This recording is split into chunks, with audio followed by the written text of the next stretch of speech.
Congresswoman Virginia Foxx, good to have you here. I'm going to start to ask you about Negev Summit and Blinken visit to the Middle East. How do you assess this visit and what do you expect from it?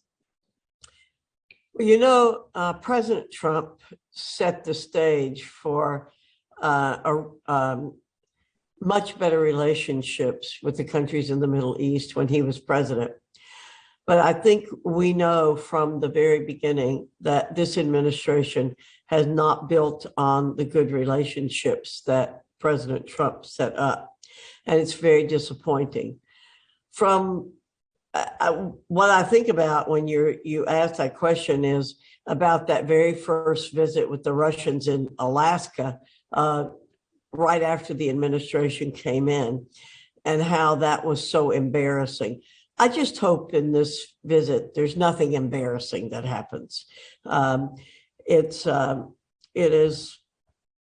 We had, again, great relationship with the Middle East. The Abraham Accords were a huge achievement for the Trump administration. And I just don't see the Biden administration building on that in a positive way. I wish it would, but I don't think we will. What is your point of view of the Iranian nuclear deal and releasing $90 billion to the IRGC and removing them from the terrorist list? Well, again, the first Iranian deal should not have been done. It absolutely should not have been done. I supported what President Trump did in withdrawing from that deal.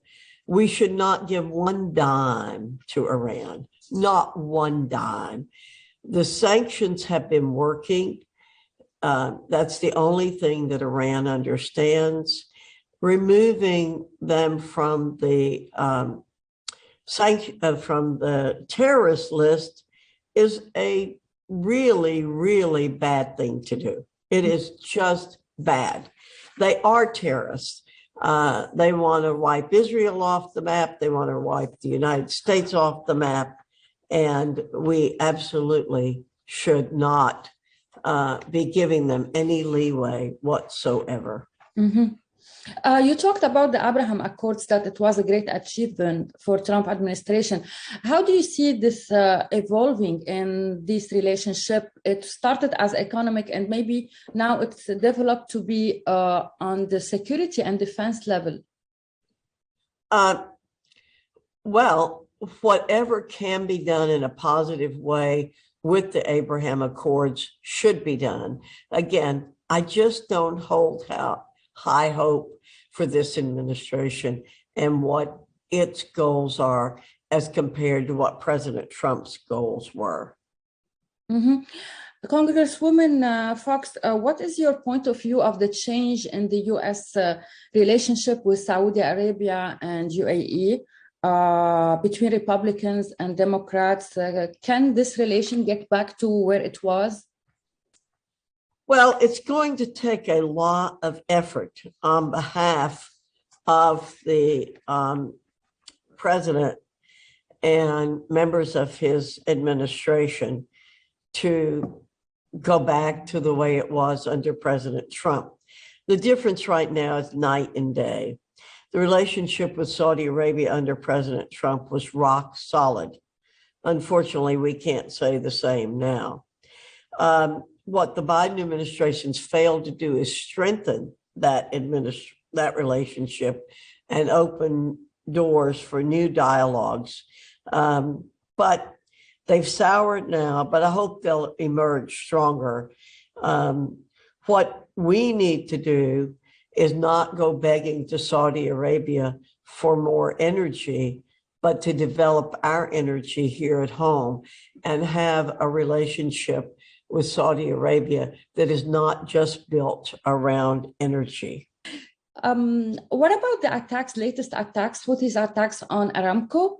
And the Saudis said that this is an attack on the global market, energy global market. It's not an attack on Saudi Arabia itself. Well, it is absolutely an attack on the global market. I did see a headline in the Wall Street Journal the other day that Aramco is doing very well.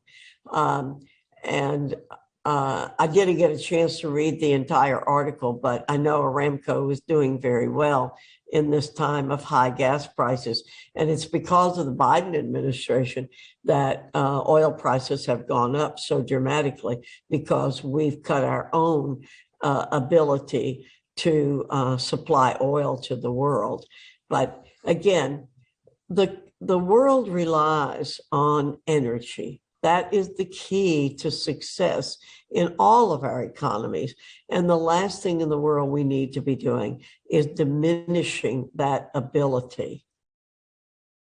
Another question concerning the United Arab Emirates and USA.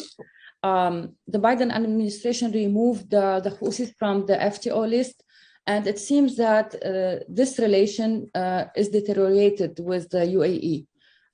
What is your opinion? Oh, that is absolutely the wrong thing to be doing. Absolutely. The Houthis are a terrorist group, and to remove them from that list is a big, big mistake. It's totally inappropriate. Since 2019, you have been the ranking member of the House Committee on Education and Labor. How COVID-19 impacted the U.S. labor force? Well, shutting down our economy was not the best thing that this country could have done. Of course, when COVID hit, there were so many unknowns. But as soon as we learned a lot more about how COVID was being transmitted, about who were the vulnerable people, then we should have relaxed the shutdowns.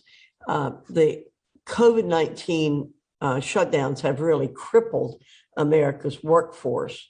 So it created worker shortages, then inflation, a broken supply chain, and job creators are really paying a price for what happened under the Biden administration. Things were beginning to open up under President Trump.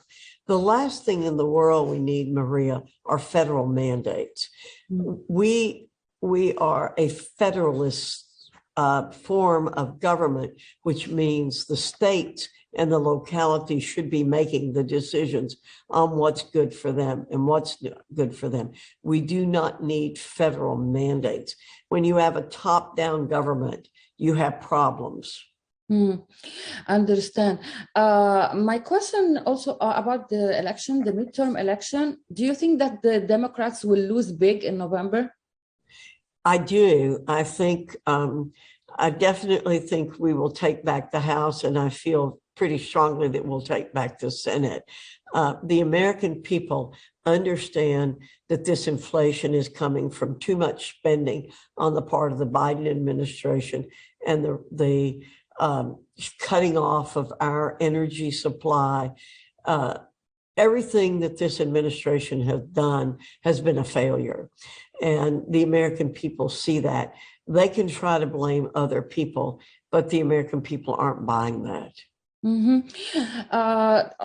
My question also about the war, Russia-Ukraine, how that does affect the American economy, and the sanctions that Biden administration imposed on Russia are effective in your opinion? There need to be more sanctions on Russia. The sanctions aren't tough enough. We know they're working, and we need to tighten them up. We need to give Putin every opportunity in the world to stop what he's doing. And we need the Russian people to understand that their pain is being caused by the actions of Putin. And so we need to put the sanctions on. We need to keep them on. We do not need to relieve those sanctions anytime soon. And everybody in the world is going to suffer as a result of what Putin did in Ukraine. Ukraine is a huge producer of food products, particularly wheat. 40% of the world's wheat comes out of Ukraine. And if the farmers aren't able to plant, and many of them aren't going to be able to do that this year, then everybody's going to be suffering. Food prices are way up in the United States, and they're going to continue to go up. The Biden administration is so ham-handed in what it does. It tries to relax regulations on the one hand, but it doesn't do it quickly enough, and it doesn't do it effectively. My last question, President Biden said Putin cannot stay in power. Is there any plan for regime change in Russia? Well, the president has walked that back. Every member of his administration has walked it back. It was not a very smart thing to do, to say that, because that's not the role of the federal government. It's up to the Russian people. And the hope is that the Russian people, again, will see where their pain is coming from. They'll see how bad this attack and invasion on Ukraine has been, and they will make that decision. Congresswoman Virginia Foxx, thank you so much for your time. Thank you for being with us. Oh, thank you, Maria. I appreciate it very much. God bless you. Hey, Maria Maloof here.